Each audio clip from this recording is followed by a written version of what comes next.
Selamat pagi saudaraku semua yang terkasih dalam kasih-Nya Tuhan kita Yesus Kristus. Untuk mengawali ibadah kita pada hari ini, mari kita terlebih dahulu berdoa.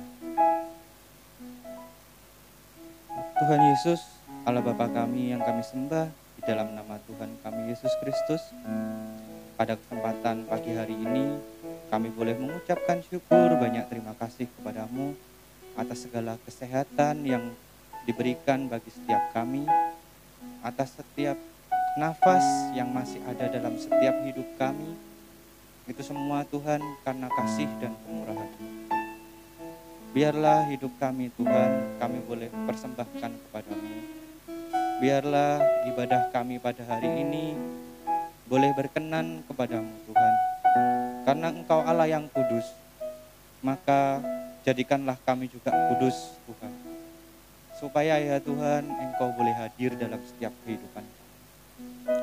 Berkati kami yang melayani Engkau, mulai dari pemimpin pujian, singer, tim musik. Berkati kami semua, supaya kami boleh satu roh di dalam Engkau.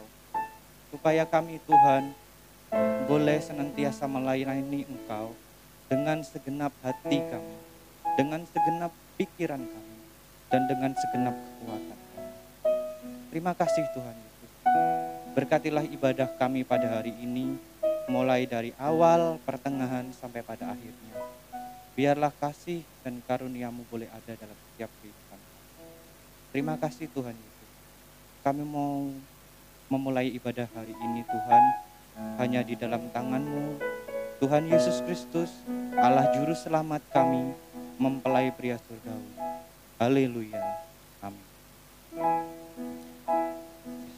Shalom saudaraku semua yang terkasih dalam Tuhan kita Yesus Kristus, dan salam sejahtera bagi yang mengikuti ibadah streaming baik melalui HP, TV atau media lainnya. Semoga kasih dan kemurahan Tuhan ada dalam setiap kehidupan kita, sehingga kita boleh diberikan kekuatan, diberikan hikmat untuk bisa melakukan segala aktivitas hari ini dengan baik. Untuk memulai ibadah kita pada hari ini, biarlah kita selalu rindu berkumpul bersama untuk beribadah di rumah Tuhan, supaya kita bisa bersekutu kembali untuk memuji dan mempermuliakan nama Tuhan. Untuk pujian yang pertama, mari kita pujikan Satu Hal Yang Kurindu.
hal yang ku rindu,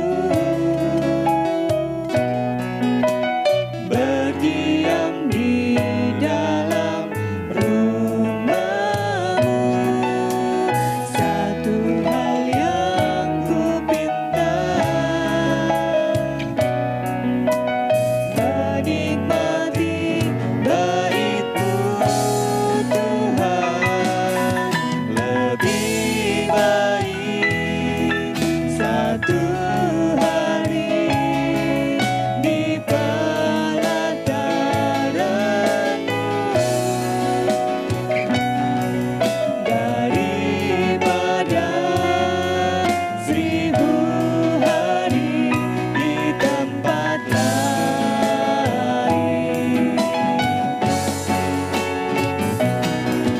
Memuji-Mu, menyembah-Mu, Kau Allah yang hidup,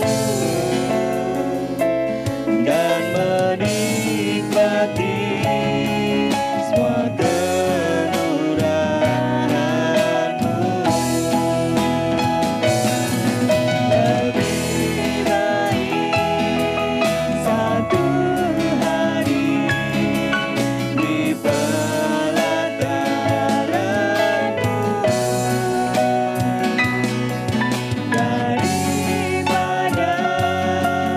1000 hari di tempat lain.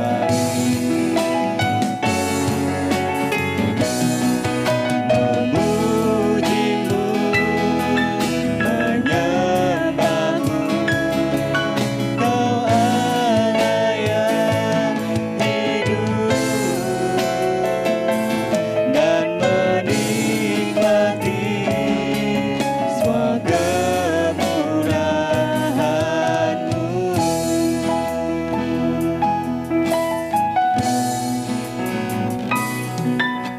Satu hal yang ku rindu,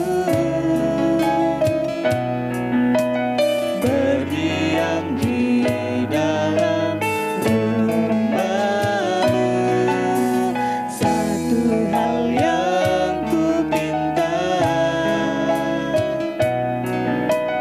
menikmati bait-Mu Tuhan, lebih baik satu hari di pelataran-Mu daripada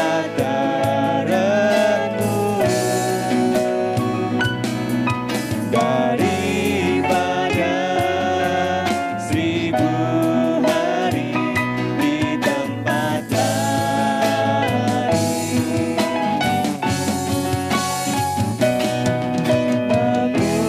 Memuji-Mu, menyembah-Mu, Kau Allah yang hidup,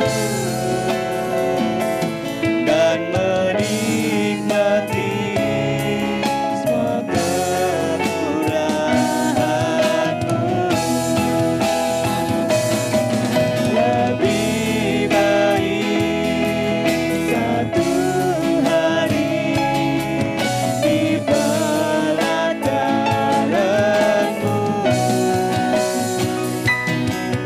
daripada 1000 hari di tempat lain.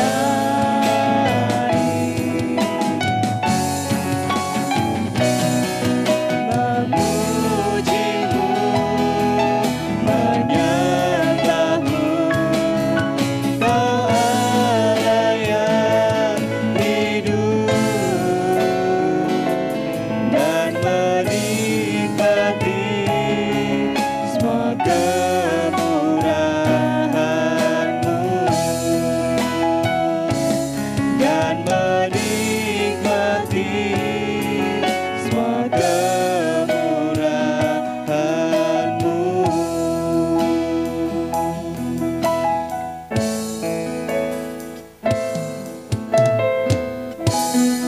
Puji nama Tuhan. Lebih baik satu hari di pelataran-Mu daripada 1000 hari di tempat lain. Karena apabila kita berada di tempat lain, maka kita tidak akan tergembala. Kalau kita di tempat lain, maka kita akan diterkam oleh serigala-serigala. Dan apabila kita ada di dalam rumah Tuhan, maka kita akan terpelihara mulai dari sekarang sampai Tuhan Yesus datang kedua kalinya. Kita masih berada dalam suasana penyembahan. Untuk pujian yang selanjutnya, mari kita pujian berkenan bagimu.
Puji nama Tuhan. Biarlah hati kita selalu diubahkan oleh Tuhan menjadi sama seperti hati Tuhan, sehingga kita boleh berkenan kepadanya. Untuk pujian yang selanjutnya, kita mau pujikan, mari kita sambut Sang Raja.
Nama Tuhan.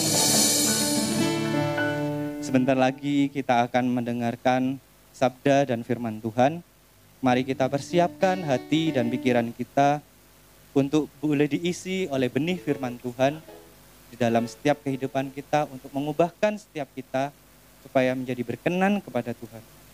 Untuk pujian selanjutnya kita mau pujikan, Tuhan inilah hidup.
nyanyikan sekali lagi, Tuhan inilah hidupku.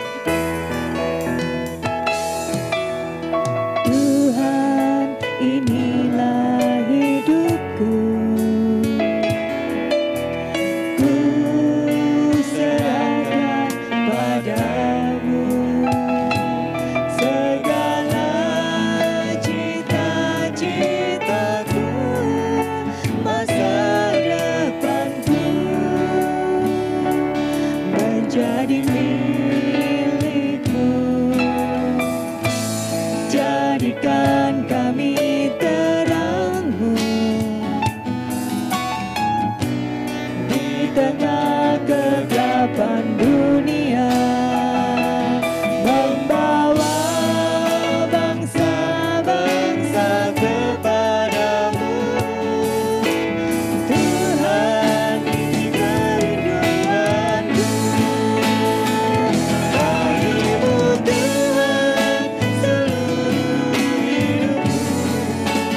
Pakailah Tuhan bagi kemuliaan-Mu, genapi seluruh rencana-Mu, sampai bumi penuh kemuliaan-Mu.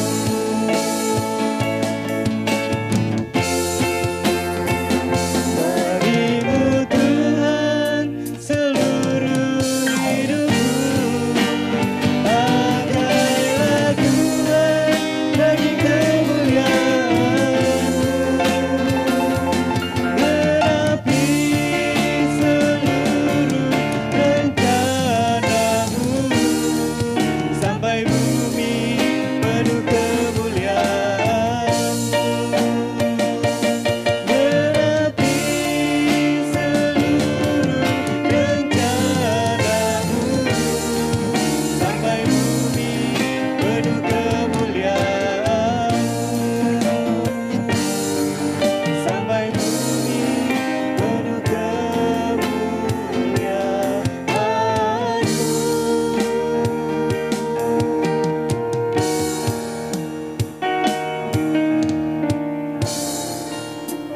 Mari kita berdoa. Tuhan Allah Bapa kami yang kami sembah, di dalam nama Tuhan Yesus Kristus, kami boleh mengucap syukur pada kesempatan hari ini Tuhan.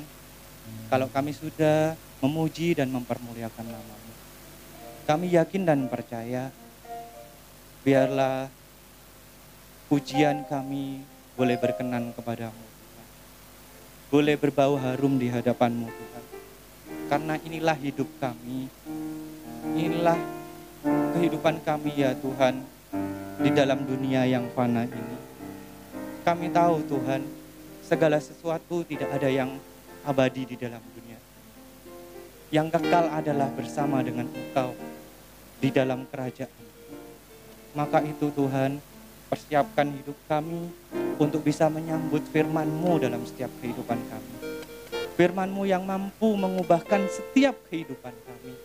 Firman-Mu yang mampu mengubahkan setiap pikiran yang dalam kehidupan kami. Sehingga ya Tuhan boleh diubahkan seturut dengan kehendak-Mu. Diubahkan sedemikian rupa menjadi yang Engkau kehendaki dalam setiap kehidupan kami. Maka itu Tuhan, pada kesempatan hari ini, biarlah kami boleh membuka hati dan pikiran kami untuk boleh diisi oleh benih firman-Mu. Biarlah tanah-tanah hati kami ini Tuhan boleh diisi oleh firman-Mu, benih firman-Mu yang bisa bertumbuh dan berbuah di dalam kehidupan kami.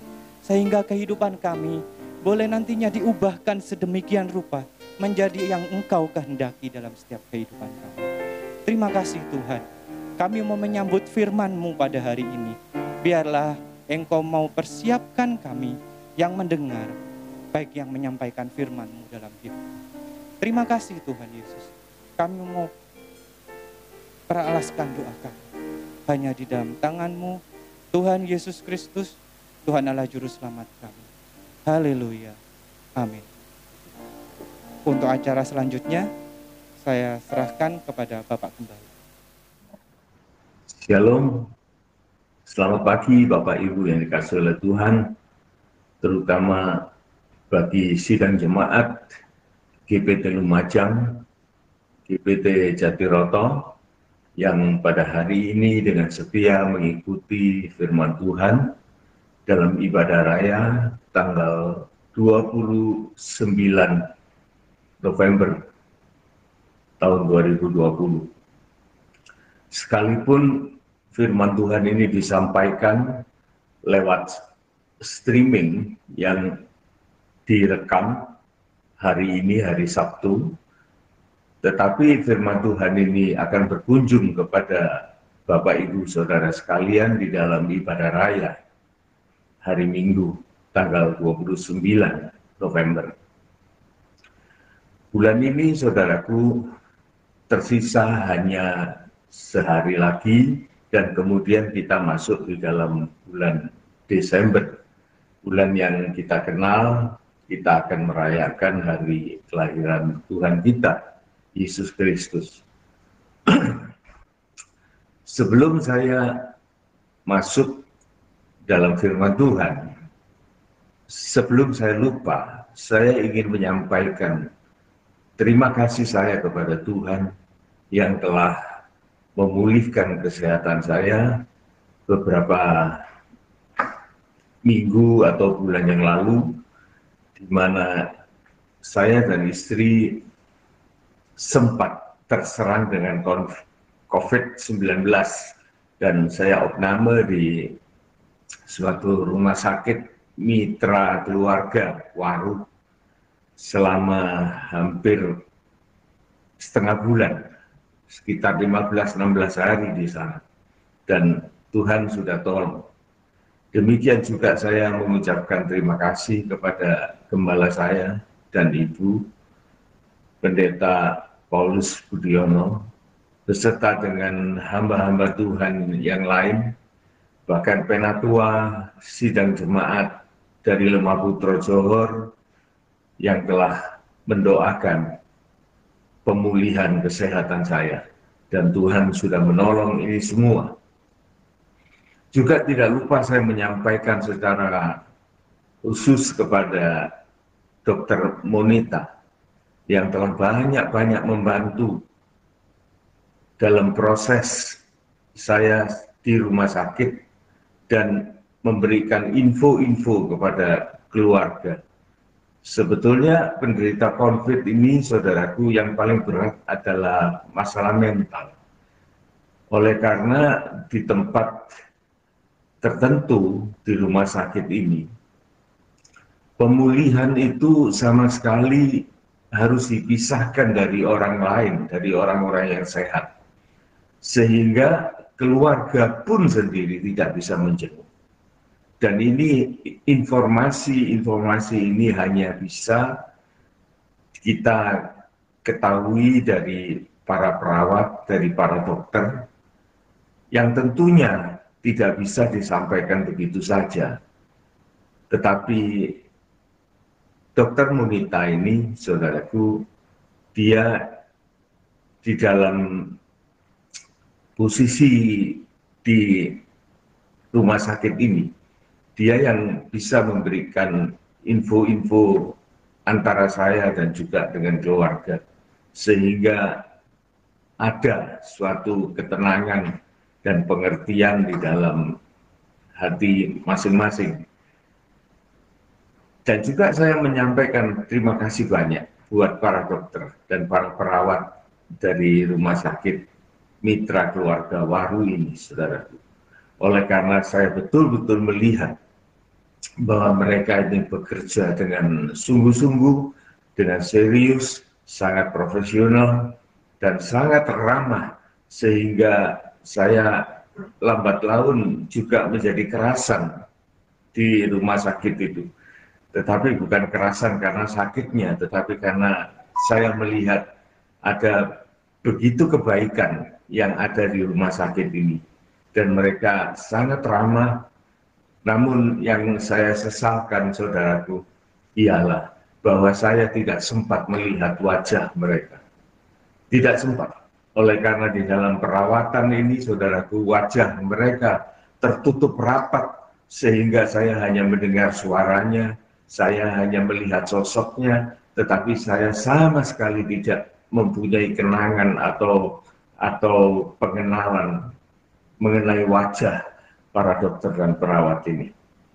Mereka adalah pejuang kemanusiaan yang luar biasa. Setelah saya mengalami sendiri, baru saya mengerti dan saya memberikan rasa hormat saya kepada mereka yang berjuang menghadapi secara langsung bahaya yang menghadang bangsa dan negara kita, bahkan seluruh dunia ini. Inilah yang sempat saya sampaikan. Semoga tidak ada yang kelupaan, atau kalaupun ada yang kelewatan, bukan maksud saya untuk melewatkan, tetapi keterbatasan kekuatan pemikiran saya yang membuat ada yang terlupakan. Baik, Bapak Ibu Saudara sekalian, kini kita akan masuk ke dalam firman Tuhan, dan saya akan mengajak saudara-saudara pertama-tama untuk membaca di dalam Efesus 2 pasal yang ke-8. Ayat-ayat yang kita akan baca nanti, saudaraku, sebetulnya sangat sering, bahkan sangat lazim kita baca di dalam gereja. Bahkan sangat lazim kita mendengarkan khotbah dari ayat-ayat ini. Kita lazim membaca sendiri dan lain sebagainya. Namun, saudaraku, saya perlu memberi garis bawah bahwa ayat-ayat yang kita baca nanti ini, saudaraku, itu adalah suatu fundamen kekristenan. Dasar dari segala apa yang sudah kita terima dari Tuhan. Kalau ini tidak kita kenali, maka apa yang kita rasa memperoleh, itu sungguh-sungguh sebetulnya itu hanya kepalsuan. Tetapi jikalau kita mengenal dan mengerti serta memahami dan menghayati ayat yang kita baca ini, maka sesungguhnya kita menjadi seorang Kristen yang mempunyai iman yang tepat dan benar, dan kita menyukakan hati Tuhan. Mari kita baca Efesus 2 ayat yang ke-8. Sebab karena kasih karunia kamu diselamatkan melalui iman, lewat iman. Di sini ditulis oleh iman, tidak salah, tetapi tepatnya lewat iman. Itu bukan hasil usahamu, bukan hasil usaha kita, tetapi pemberian anugerah secara gratis, secara cuma-cuma. Tidak bisa dibeli, oleh karena Tuhan tahu kita tidak bisa membayar. Oleh karena itu hanya diberikan oleh Allah secara cuma-cuma. Dalam bahasa Arab saya pinjam adalah hidayah. Sesuatu yang tidak bisa kita mengerti tetapi kita terima itu. Hidayah. Jadi suatu kesadaran, suatu pemahaman, suatu penerimaan, pemberian Allah yang luar biasa. Dan ini, saudaraku, di dalam ayat yang ke-9 dikatakan, itu bukan hasil pekerjaan kita. Jadi kita tidak bisa untuk membuat kita sendiri menerima hidayah itu, menerima anugerah itu. Tetapi oleh karena Tuhan berkehendak, maka kita menerima hal ini dengan cuma-cuma oleh karena kasih Allah. Itu bukan hasil pekerjaan. Jangan ada orang yang memegahkan diri. Oleh sebab itu, saudaraku, ayat-ayat ini mengingatkan kita, saudaraku, bahwa kita harus betul-betul merendahkan diri, merendahkan hati kita di hadapan Tuhan oleh karena kasih karunia yang semacam ini. Tetapi, saudaraku, di dalam pemberian kasih karunia ini, bukan tanpa maksud. Sungguh saya katakan, Tuhan itu tidak mempermainkan anugerahnya. Tuhan itu juga tidak mempermainkan manusia. Dan juga dia tidak ingin menarik apa yang sudah dia berikan. Bahkan kekekalan akan anugerah itu menyertai kehidupan kita. Ada orang yang mengatakan, Bagaimana mungkin itu bisa selalu ada di dalam kehidupan kita? Kalau saudara tidak percaya hal itu, saudara, maka saudara menjadi orang Kristen yang merugi. Oleh karena Roh Kudus itu pada zaman akhir ini, pada zaman pencurahan, ditetapkan untuk ada di dalam hidup manusia secara permanen. Maka keselamatan ini, saudaraku, diberikan kepada manusia itu bukan untuk main-main. Bukan untuk diberi, kemudian nanti dicabut lagi, diberi, dicabut lagi. Tidak, saudara. Mungkin kita tanya, mengapa kalau begitu banyak orang-orang Kristen yang pada akhir hidupnya kok kelihatannya kok tidak terselamatkan? Bisa saja, saudaraku. Mungkin dia hanya merasa menerima, tetapi sebetulnya dia tidak menerima atau belum menerima. Oleh karena penerimaan kasih karunia ini, saudara, harus ada buah-buahnya. Saya tidak percaya, saudara, kalau orang itu sudah menerima kasih karunia Tuhan, kemudian orang ini tidak berbuah-buah. Saya tidak percaya. Oleh karena bukan itu maksud Tuhan. Jikalau manusia ini menerima kasih karunia keselamatan dari Tuhan, maka kasih karunia keselamatan ini tidak pasif, tetapi dia akan menunjukkan buah-buahnya. Minimal itu adalah buah pertobatan di dalam hidupnya. Minimal. Jikalau orang mengatakan saya sudah menerima kasih Tuhan, saya sudah menerima Yesus di dalam hati dan pikiran saya, tetapi perbuatannya masih tetap terikat dengan keduniawiannya, maka hal itu meragukan, saudara, sangat meragukan. Sebab itu biarlah kita mengacu di dalam firman Tuhan ini, yang akan memberi pelajaran kepada kita.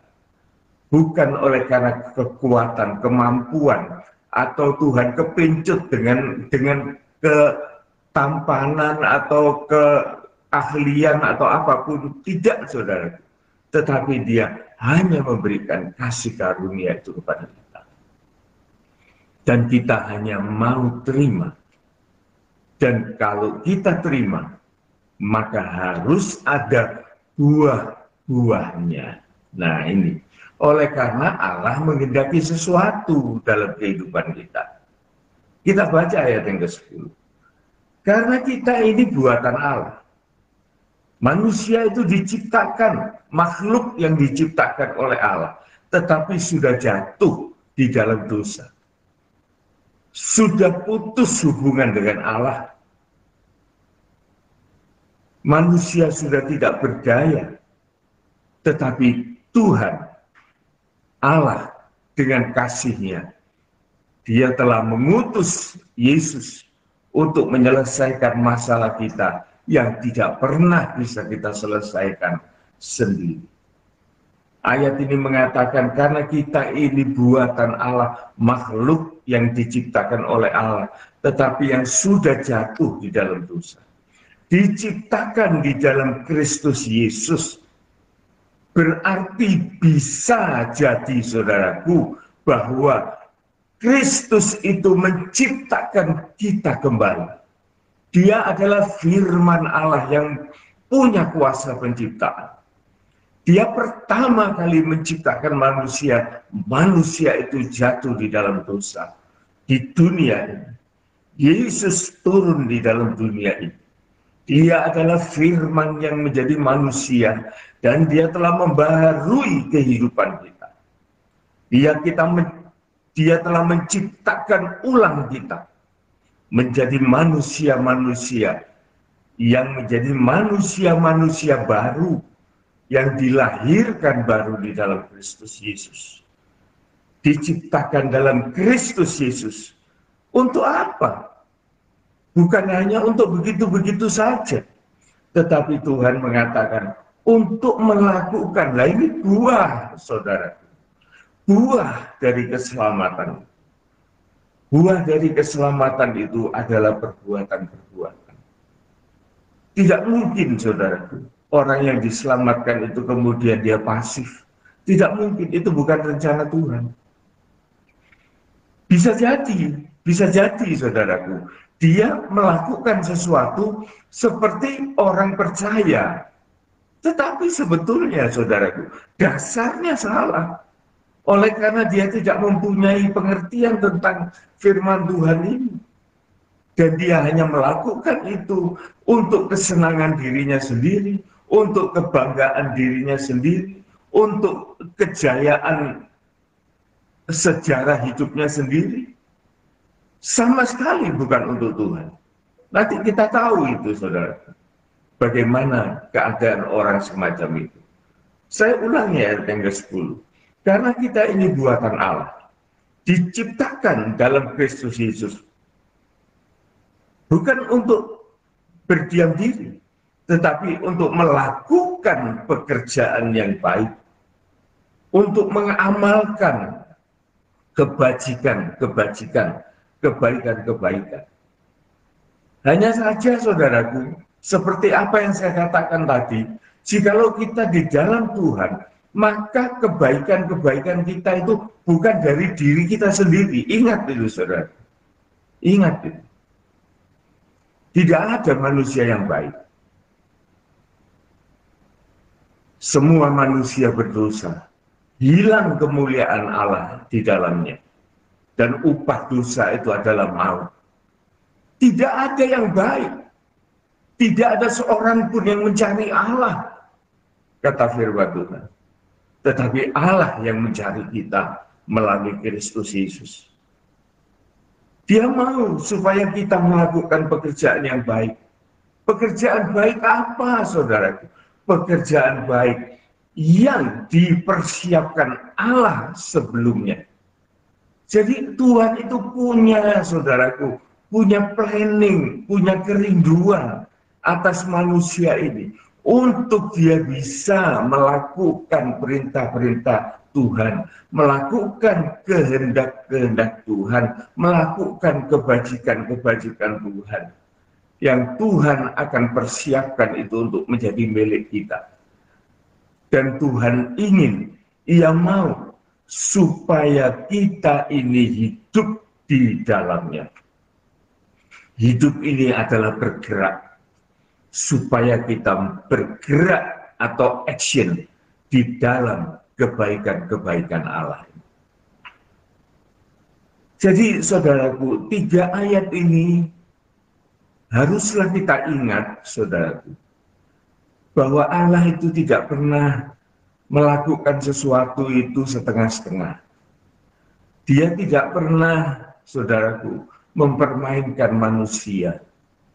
Dan dia juga tidak ingin dipermainkan. Oleh karena itu Allah kita ini adalah Allah yang serius. Dan dia memberikan pertolongan Roh Kudus yang permanen di dalam kehidupan kita. Maka kita dimampukan untuk melakukan segala kehendak Tuhan di dalam kehidupan kita. Saudara, sekarang saya ingin memberikan suatu contoh teladan. Bagaimana sifat tabiat firman itu. Atau bagaimana Yesus itu datang di dalam dunia. Kita lihat, saudaraku, di dalam Yesaya pasal yang ke-55.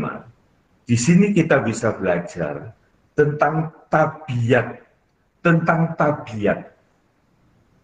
Kebaikan yang dicontohkan oleh Allah melalui Yesus Kristus. Jadi saudaraku, orang yang diselamatkan, mau tidak mau, dia akan berubah. Oleh karena dia memiliki sesuatu dan dia akan berbuah-buah, kerinduan hatinya bukan lagi kerinduan hati yang lama, tetapi hati yang dibaharui, sehingga ia ingin melakukan kebajikan-kebajikan. Kebajikan itu datangnya dari Allah itu sendiri. Dan Tuhan meridhoi, merestui segala kebajikan untuk kita lakukan. Saya beri contoh, saudara. Di dalam Yesaya 55, ayat yang ke-10, bagaimana tingkah pola dari firman Allah yang turun ke bumi. Bagaimana Yesus itu menjadi berkat rahmat atas alam semesta. Maka jikalau kita ini punya Roh Kudus, Roh Yesus itu ada di dalam kehidupan kita, maka kita juga akan menjadi sama seperti Dia, seperti firman itu yang telah Dia lakukan di dalam kehidupan di dunia ini. Perhatikan ayat yang ke-10. Seperti hujan dan salju itu turun dari langit. Jadi itu pemberian, saudara. Firman itu, kasih karunia itu pemberian dari surga. Dan tidak kembali ke situ. Dan dia akan menjumpai sasarannya dengan tepat dan benar. Tidak pernah luput, saudara. Istilahnya itu tidak pernah mendal kembali. Tetapi kasih karunia itu akan mewujudkan sesuatu di dalam kehidupan manusia. Ia tidak kembali lagi ke situ, melainkan ia mengairi bumi. Ini merupakan suatu gambaran, saudara. Bagaimana kasih karunia itu menghidupkan bumi ini, mengairi bumi. Dikiaskan di dalam bentuk hujan dan salju. Dia tidak pernah kembali ke langit, tetapi dia melanjutkan tugasnya. Dia akan mengairi bumi. Untuk apa? Membuat subur.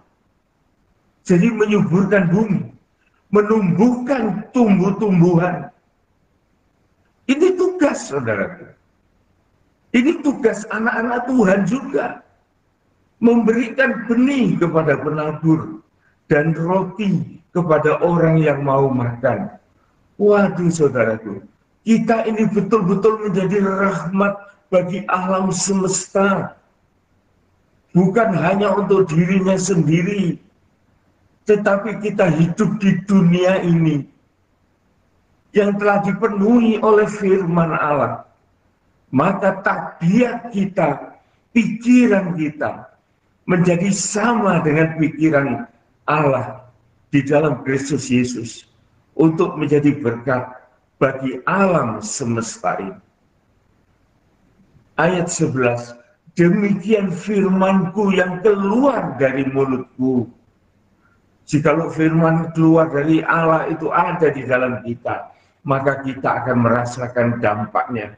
Ia tidak akan kembali kepadaku dengan sia-sia. Jadi kehidupan manusia ini sebetulnya sangat berguna dan tidak boleh sia-sia. Hidup cuma sekali, saudaraku. Jangan hidup ini hanya untuk egois diri kita sendiri.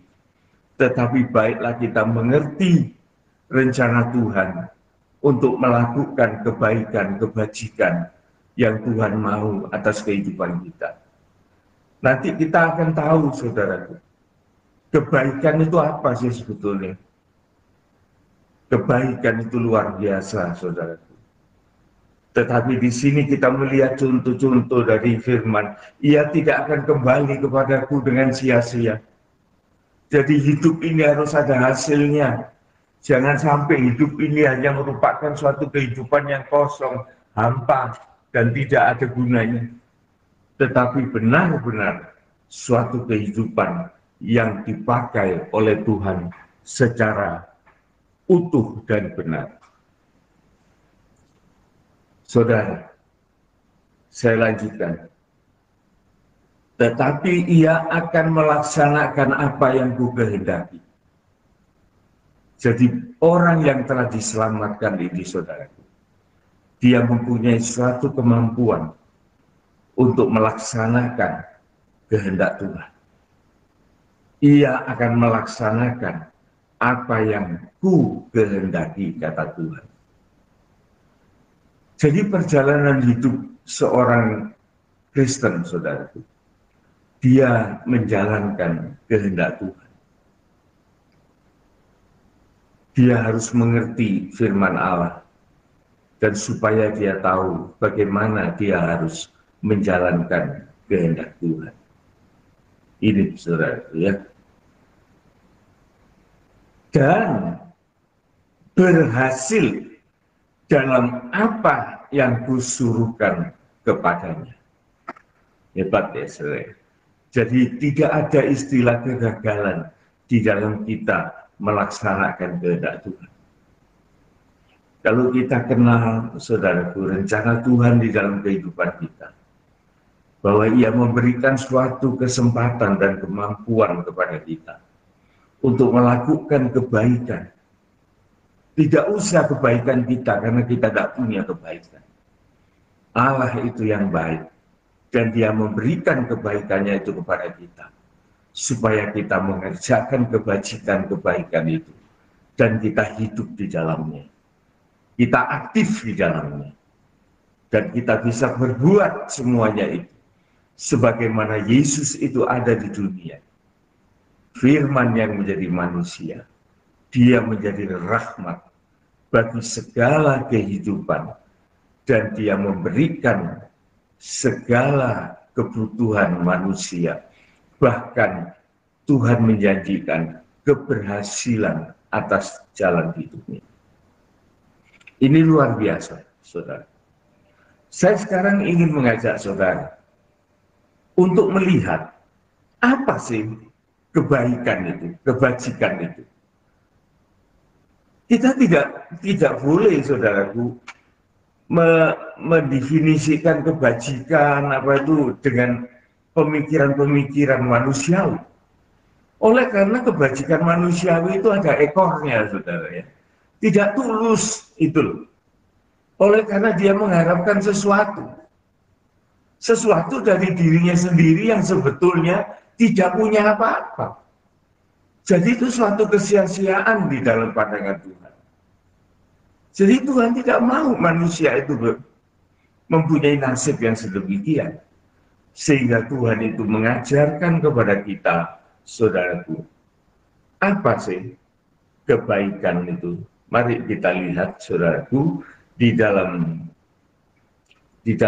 Amsal pasal yang ketiga, kita baca di dalam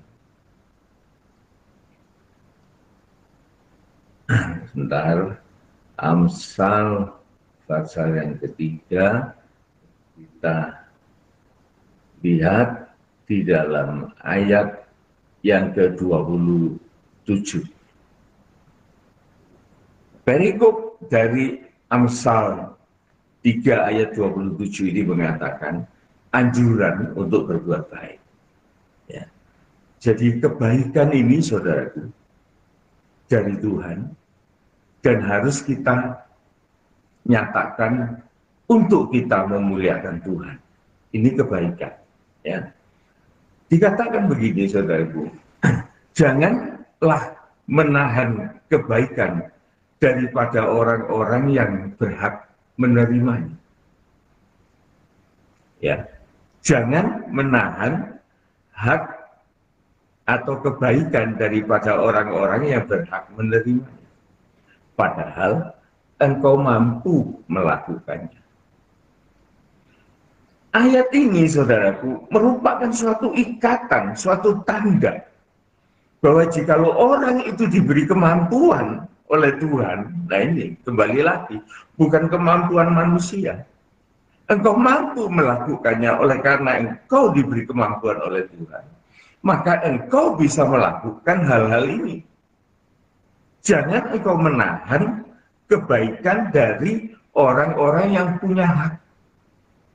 Oleh karena itu merupakan suatu kewajiban kita untuk memenuhi hak orang.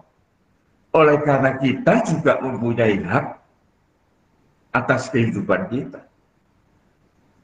Jadi singkatnya, saudaraku, kebaikan itu adalah suatu tindakan orang yang mengerti tentang hak dan kewajiban. Kalau orang nggak ngerti hak dan kewajiban, saudaraku, susah ini. Susah. Kan sering orang yang mengatakan begini, aku ini cinta Tuhan, tetapi aku ini nggak bisa melayani. Aku nggak pintar ngomong, aku nggak bisa nginjil. Kalau begitu bagaimana? Baiklah, harta saya saja yang saya berikan untuk pelayanan, untuk menyertai pekerjaan Tuhan. Apa salah itu? Enggak, saudara, itu enggak salah. Bahkan itu sangat benar. Oleh karena memang orang itu tidak punya kemampuan di dalam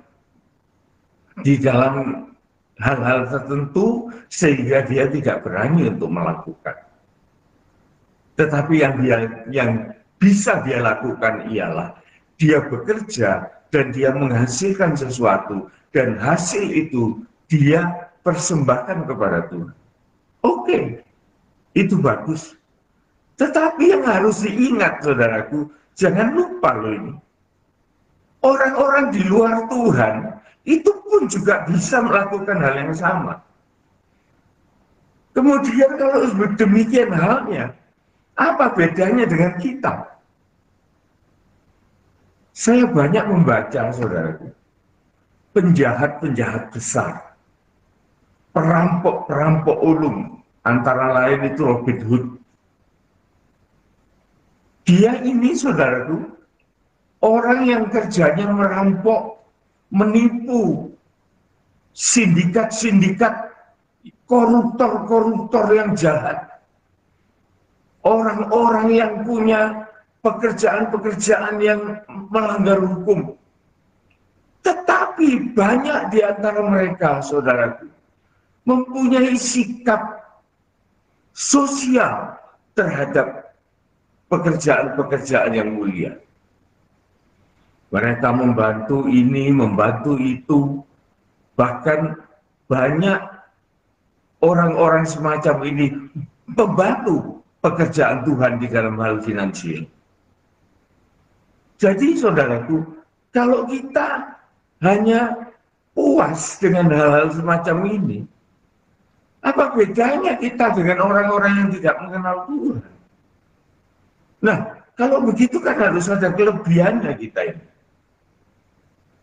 Kelebihannya, saudaraku, ialah bagaimana kita ini menguduskan kehidupan kita.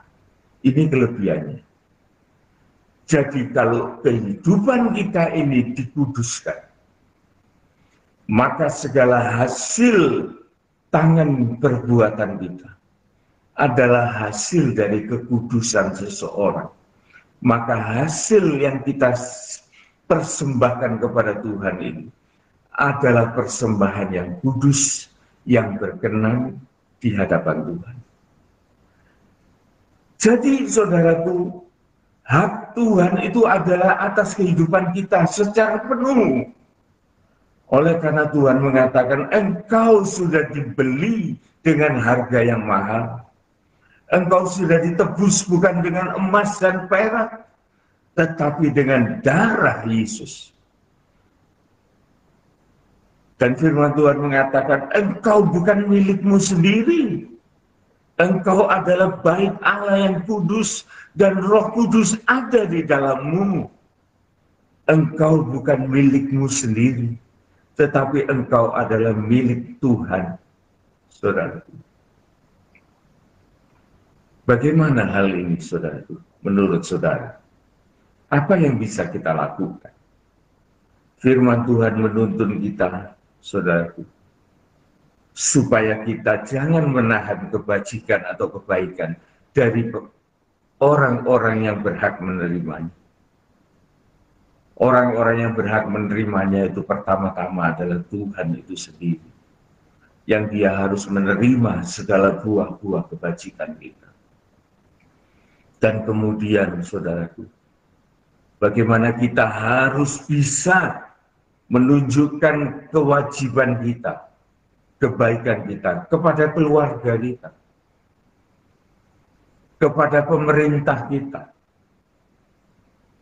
kepada majikan kita, kepada pegawai kita, kepada masyarakat kita. Bahkan firman Tuhan itu sampai mengatakan, saudaraku, kepada hewan-hewan peliharaan kita. Itu pun diperhatikan, saudara. Amsal Sulaiman 12 mengatakan, orang yang benar itu, saudara, bagaimana bisa dilihat cara dia memperhatikan hewan peliharaan. Sampai di situ, saudara. Dan hal ini benar, saudara, benar. Oleh karena saya sering melihat bagaimana orang itu memperlakukan hewan peliharaannya dengan tidak bertanggung jawab. Dan dari situ, saudaraku, saya bisa tahu karakter pemilik hewan ini. Tidak usah jauh-jauh, saudaraku. Kalau saya datang kepada suatu rumah, saya perhatikan, saya melihat, oh dia pelihara hewan, saya lihat hewannya. Kalau hewannya itu gemuk, segar, sehat, subur, maka saya tahu pemilik hewan ini adalah orang yang baik. Tetapi kalau saya datang ke rumahnya, hewannya itu kurus, kering, penyakitan, dan tidak terurus, kotor, saya tahu bahwa pemiliknya ini bukan orang yang benar, bukan orang yang baik. Demikian juga, saudaraku, bagaimana kita ini yang sudah terpelihara oleh Tuhan, miliknya Tuhan, dan kita juga harus mengembalikan milik Tuhan ini kepada Tuhan itu sendiri. Mari, saudaraku, saya akan mengajak saudara untuk memperhatikan, melihat ini di dalam Roma pasal 12 ayat yang pertama. Ayat-ayat ini juga merupakan sesuatu yang sering kita baca. Tetapi seringkali juga kita tidak mengerti. Tetapi pagi ini, saudaraku, oleh karena kita mau belajar tentang kebaikan yang harus kita perbuat, maka kita tahu sekarang kebaikan yang dikenal oleh Tuhan itu kebaikan macam apa, saudara. Bukan hanya kita bisa memberikan harta kita kepada pekerjaan-pekerjaan Tuhan, itu baik. Tetapi saya ingatkan, ada orang yang bisa melakukan itu di luar Tuhan. Jadi kita jangan berbangga dengan hal itu. Tetapi baiklah kita berbangga dalam hal ini. Ya, coba kita lihat. Karena itu, saudara-saudara, Roma 12 ayat 1, karena itu, saudara-saudara, demi kemurahan Allah, aku menasehati kamu, kata Rasul Paulus. Supaya apa? Supaya kamu mempersembahkan tubuhmu. Jadi tubuh ini dipersembahkan kepada Tuhan. Mungkin sampai di sini kita ini bingung. Bagaimana tubuh itu kok dipersembahkan, itu caranya bagaimana? Supaya kamu mempersembahkan tubuhmu sebagai persembahan yang hidup. Jadi pada waktu kita hidup ini loh, saudara, jangan kita persembahkan kalau kita sudah mati, sudah tidak bisa apa-apa. Tetapi selagi kita hidup ini, saudara, kita bisa mempersembahkan diri kita ini kepada Tuhan. Macam apa persembahan itu? Yang kudus, jadi hiduplah di dalam kekudusan, saudaraku. Orang yang hidup di dalam kekudusan, itu berarti orang yang sudah mempersembahkan dirinya kepada Tuhan. Dia menjauhi dosa, dia mencintai Tuhan, dia melakukan hal-hal yang benar, hal-hal yang disukai oleh Tuhan. Itu persembahan kita, saudaraku. Jangan neko-neko. Itu dulu. Jangan macam-macam. Itu dulu. Persembahkan hidup itu kepada Tuhan dengan satu tanda, yaitu kita mau hidup kudus dan menyukakan hati Tuhan. Jadi persembahan yang hidup, yang kudus, dan yang berkenan kepada Allah, itu adalah ibadahmu yang sejati. Ibadah sejati itu bukan keluar masuk gereja, saudaraku. Itu cuma sarana. Sekalipun kita keluar masuk gereja, tetapi kita tidak mau menerima kebenaran firman ini, saudaraku. Ya kita tidak ada apa-apanya. Ya ini yang membingungkan. Ini orang Kristen selamat apa enggak ini? Belum tentu, saudaraku.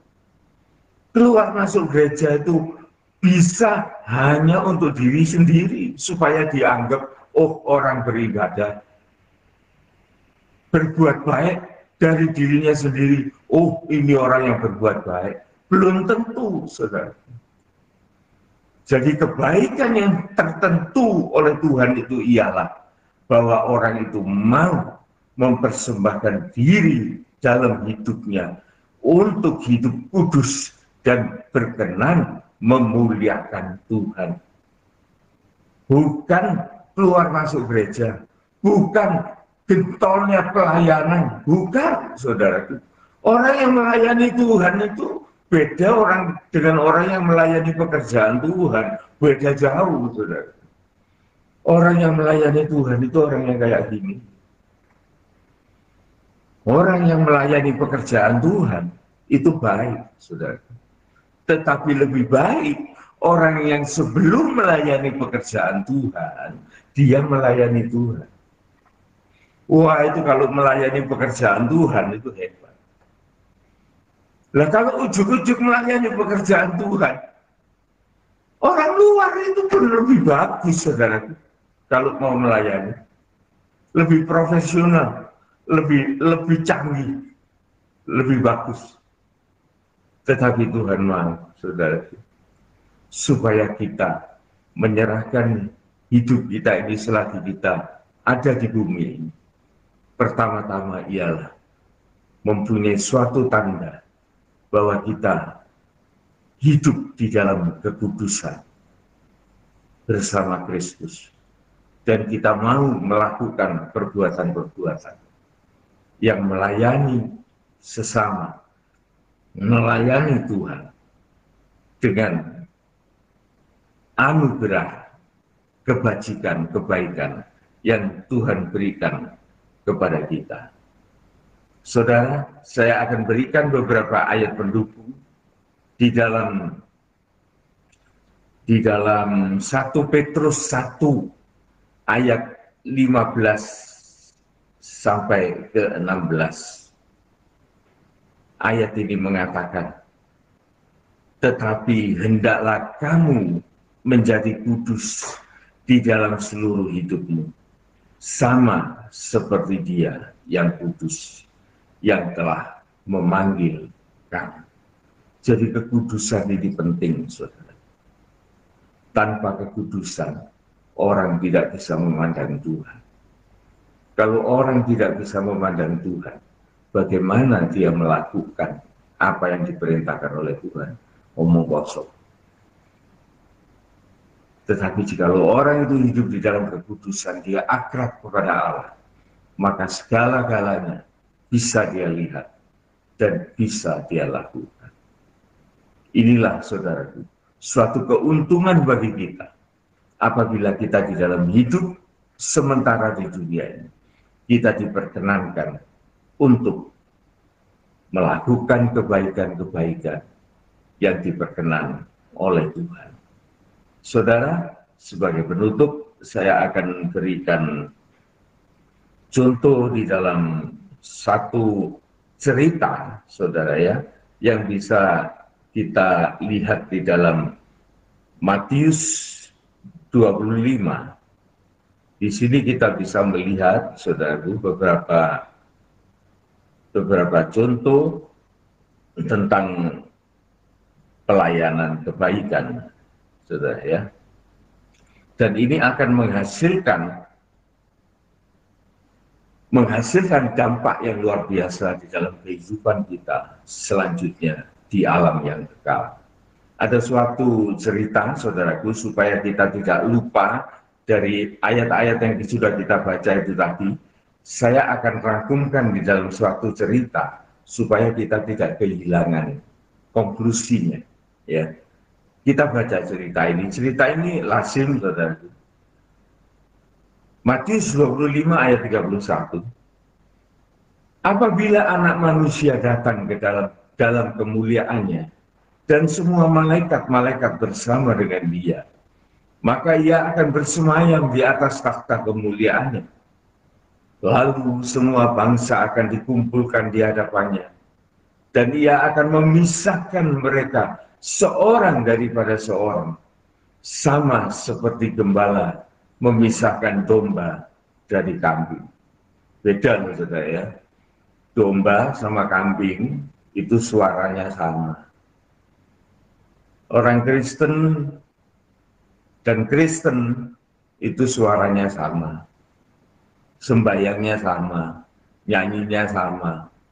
Tetapi di dalam pandangan Tuhan, yang satu ini kambing, yang satu ini domba. Hati-hati, saudara ya. Hati-hati dalam hal ini. Ini tanggung jawab kita loh ini, saudara. Secara pribadi. Jangan sampai kita ini kambing di hadapan Tuhan. Suaranya sama, saudaraku, suaranya sama. Besarnya sama. Hanya kelakuannya yang beda. Ya. Apa yang terjadi? Dan ia menempatkan domba-domba di sebelah kanannya dan kambing-kambing di sebelah kirinya. Dan raja itu akan berkata kepada mereka yang di sebelah kanannya, pada domba, marilah kamu, masuklah kamu yang diberkati oleh Bapakku, terimalah kerajaan yang telah disediakan bagimu sejak dunia dijadikan. Jadi ini, saudaraku, rencana Allah yang sangat mulia di dalam kehidupan manusia yang sudah jatuh. Dia ingin mengangkat kita kembali untuk kita menjadi yang empunya kerajaan surga. Kemudian ayat ini mengatakan, sebab ketika aku lapar, kamu memberi aku makan, 1. Ketika aku haus, kamu memberi aku minum, 2. Ketika aku seorang asing, kamu memberi aku tumpangan, 3. Ketika aku tidak punya pakaian, kamu memberi aku pakaian, 4. Ketika aku sakit, kamu melawat aku, 5. Ketika aku di dalam penjara, kamu mengunjungi aku, 6. 6 ini angka kemanusiaan, saudaraku. Di mana kebutuhan manusia itu harus terpenuhi. Coba kita lihat di sekeliling kita. Banyak di antara kita yang belum terpenuhi hal-hal ini. Apa kewajiban kita? Bukankah mereka punya hak untuk terpenuhi juga? Dan hak itu kita ambil untuk diri kita sendiri. Tanpa kita mengerti kewajiban dan melakukan kewajiban kita. Saudara, Tuhan mengingatkan itu ketika aku dalam keadaan semacam itu. Engkau mempedulikan aku. Ada kepedulian. Maka orang-orang benar, domba-domba itu, menjawab dia, katanya, Tuhan, bila mana kami melihat engkau lapar? Bila mana kami memberi engkau makan? Atau haus kami memberi engkau minum? Kapan kami melihat engkau sebagai orang asing dan kami memberi engkau tumpangan? Atau engkau tidak punya pakaian, kami memberi engkau pakaian? Bila mana kami melihat engkau sakit atau di dalam penjara dan kami mengunjungi engkau? Dan raja itu akan menjawab mereka, aku berkata kepadamu, sesungguhnya segala sesuatu yang kamu lakukan untuk salah seorang dari saudaraku yang paling hina ini, kamu telah melakukan itu untuk aku. Kita melakukan untuk intern kita sendiri, saudaraku, hidup kudus dan berkenan di hadapan Tuhan. tetapi kita tidak juga harus melupakan hak kewajiban kita terhadap orang lain. Maka Tuhan memberikan tuntunan kepada kita supaya kita mempunyai kepedulian terhadap orang-orang lain. Kita mempraktekkan bagaimana Yesus lahir di dunia yang akan kita peringati. Dia menjadi rahmat bagi alam semesta. Dia menjadi berkat bagi semua orang. Ini, saudaraku, yang harus menjadi pengalaman hidup kita. Kalau ayat ini kita perpanjang dan kita baca, kambing-kambing itu juga pertanyaannya sama, saudaraku. Kapan Tuhan saya melihat engkau kelaparan? Kapan Tuhan saya melihat engkau haus? Kapan saya melihat engkau tidak punya pakaian? Kapan saya melihat engkau sebagai orang asing? Kapan saya melihat engkau di penjara? Kapan saya melihat engkau sakit dan lain sebagainya? Dia tanya kapan? Tapi Tuhan mengatakan, memang kamu tidak pernah memperhatikan hal itu. Tetapi bagi domba-domba, Tuhan mengatakan, engkau tanpa membanggakan dirimu, tetapi engkau sudah melakukan hal-hal itu kepada orang yang membutuhkan. Maka sama halnya engkau memperhatikan, mempedulikan aku. Inilah, saudaraku, renungan kita pada pagi hari ini. Semoga kita bisa mengerti bahwa di dalam kehidupan kita tidak ada yang baik. Jikalau kita mau berbuat baik, satu-satunya kebaikan yang dikenan oleh Tuhan ialah kebaikan Allah yang diberikan kepada kita, dan kita melakukan kebaikan Allah kepada orang lain. Dan satu-satunya hak Allah adalah kehidupan kita. Dan pemberian hak sebagai kewajiban kita kepada Tuhan ialah memberikan hidup ini. Dengan cara menguduskan hidup kudus di hadapan Tuhan, supaya kita bisa melihat Allah itu lebih jelas, dan kita bisa melakukan segala tindakan itu lebih jelas. Kita praktekkan dalam hidup kita, kita juga praktekkan di luar kehidupan kita. Semoga menjadi berkat bagi kita semua, dan sampai di sini Tuhan memberkati kita. Amin. Bapak Ibu Saudara, kita sudah diberkati oleh firman Tuhan yang disampaikan oleh Bapak Gembala kita. Keselamatan yang Tuhan berikan kepada kita itu bukan hasil usaha kita, itu bukan hasil pekerjaan kita, namun pemberian Allah. Itu bukan hasil kerja keras kita, namun itu semua karena anugerah Allah. Oleh sebab itu Bapak Ibu Saudara, seperti firman Tuhan yang sudah kita dengar juga, kita harus melakukan pekerjaan-pekerjaan baik yang telah dipersiapkan Allah sebelumnya. Mari Bapak Ibu Saudara, kita berdoa untuk selesai firman Tuhan. Bapa di surga, terima kasih Tuhan, kami sudah mendengarkan firman-Mu. Engkau mengingatkan kami bahwa keselamatan yang Engkau berikan kepada kami itu bukan hasil usaha kami, namun pemberian Engkau sendiri, bukan hasil kerja keras kami, namun anugerah yang daripada Tuhan. Namun tidak berhenti sampai di situ ya Tuhan, Engkau sudah memberikan pekerjaan-pekerjaan, Engkau sudah mempersiapkan pekerjaan-pekerjaan yang harus kami lakukan pribadi lepas pribadi ya Tuhan. Ada tanggung jawab, ada pekerjaan yang harus kami selesaikan di dalam tangan Tuhan. Terima kasih Bapa di surga, kami juga belajar untuk kami memberi hak kepada mereka yang layak untuk menerima hak.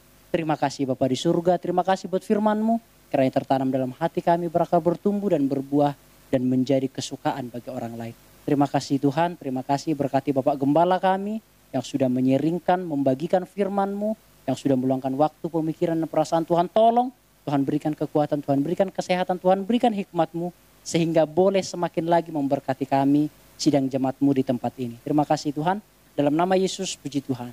Amin. Sebentar Bapak Ibu Saudara, saya akan membacakan pengumuman kita untuk 1 minggu ke depan. Seperti biasa Bapak Ibu Saudara sekalian, ibadah PA tetap berjalan seperti biasa. Hari Rebo jam 5 sore ibadah kaum muda tetap berjalan seperti biasa. Hari Sabtu jam 5 sore dan hari Minggu tetap berjalan ibadah kita seperti biasa, live streaming. Jam pagi Bapak Ibu Saudara sekalian, jam 8 pagi. Beginian juga ibadah sekolah minggu tetap berjalan seperti biasa. Nah Bapak Ibu Saudara, saya akan sampaikan beberapa hal lagi. Pertama, Bapak Ibu Saudara sekalian, selamat hari ulang tahun bagi Bapak Denny yang 19 November kemarin. Selamat ulang tahun juga buat Bu Novita dan Bapak Kim Lui. Ya, Bu Novita dan Bapak Kim Lui selamat ulang tahun. Juga untuk Bu Meme selamat ulang tahun. Juga untuk Bu Sinta Maria selamat ulang tahun. Adik Ken juga selamat ulang tahun. Bapak Yakob juga tanggal 27 selamat ulang tahun. Dan Ibu Wiwin yang hari ini berulang tahun. Selamat ulang tahun buat Ibu Wiwin. Dan Bapak Ibu Saudara, kiranya semua yang ulang tahun ini, kiranya Tuhan berikan kesehatan, kekuatan, dan keluarganya diberkati oleh Tuhan. Sekali lagi, selamat ulang tahun bagi mereka semua. Tuhan Yesus memberkati. Mari Bapak Ibu Saudara sekalian, kita akan mengakhiri ibadah kita. Kita akan tunduk kepala, kita berdoa. Saya akan mendoakan sidang jemaat yang berulang tahun di tempat ini. Mari kita berdoa bersama. Terima kasih Tuhan, kami telah menyelesaikan ibadah kami. Kiranya boleh berkenan di hati Tuhan. Kiranya boleh berbau harum di hadapan-Mu. Hamba berdoa kepada yang berulang tahun, yaitu Bapak Denny, Ibu Novita, Bapak Kim Lui, Ibu Meme, Ibu Sinta Maria, Adik Ken, Bapak Yakob, dan Ibu Wiwin ya Tuhan. Hamba berdoa bagi sidang jemaat-Mu yang berulang tahun bulan November ini ya Tuhan. Kiranya Tuhan berkati kesehatannya, Tuhan berkati pekerjaannya, Tuhan berkati juga keluarganya dimanapun berada, yang jauh yang dekat. Tuhan memberkati apapun yang mereka kerjakan, kiranya semua boleh berkenan di hati Tuhan. Terima kasih Bapa di surga, terima kasih ya Tuhan, anak-anak mereka juga, cucunya dan menantu, semua kerabat-kerabatnya, kiranya Tuhan juga berkati menjadi keluarga yang baik, keluarga yang mencintai Tuhan, keluarga yang takut akan Tuhan. Sidang jemaat-Mu dimanapun berada, Tuhan tolong, Tuhan sertai juga dimanapun berada, pekerjaan, keluarga, dan kesehatannya.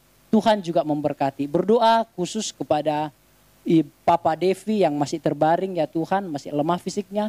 Kiranya Tuhan pulihkan, kiranya Tuhan sembuhkan, kiranya Tuhan berikan iman yang teguh kepada Bapak Devi, supaya bisa selalu bersandar kepada Tuhan. Terima kasih ya Tuhan, Bapak Gembala kami juga yang dalam proses pemulihan. Kiranya Tuhan tolong, kiranya Tuhan berkati, kiranya Tuhan tambah-tambahkan kekuatan, Tuhan pulihkan semuanya untuk kepujian kemuliaan nama Tuhan. Berdoa juga buat Ibu Ana yang pasca operasi tangannya ya Tuhan. Berdoa juga kiranya Tuhan pulihkan obat-obat yang dipakai, kiranya dipergunakan untuk penyembuhan dan semuanya juga untuk kepujian kemuliaan nama Tuhan. Terima kasih Bapa di surga, berkat yang daripada Allah Bapa, cinta kasih sayang dari Tuhan Yesus Kristus, persekutuan Roh Kudus menyertai kami sekalian baik hari ini, besok sampai Maranatha Tuhan Yesus datang kembali. Puji Tuhan. Amin. Selamat pagi Bapak Ibu Saudara sekalian, tetap semangat, tetap andalkan Tuhan, jangan lupa jaga kesehatan, jangan lupa minum air hangat, jangan lupa minum vitamin, dan jangan lupa berdoa. Jangan kasih kendor. Shalom.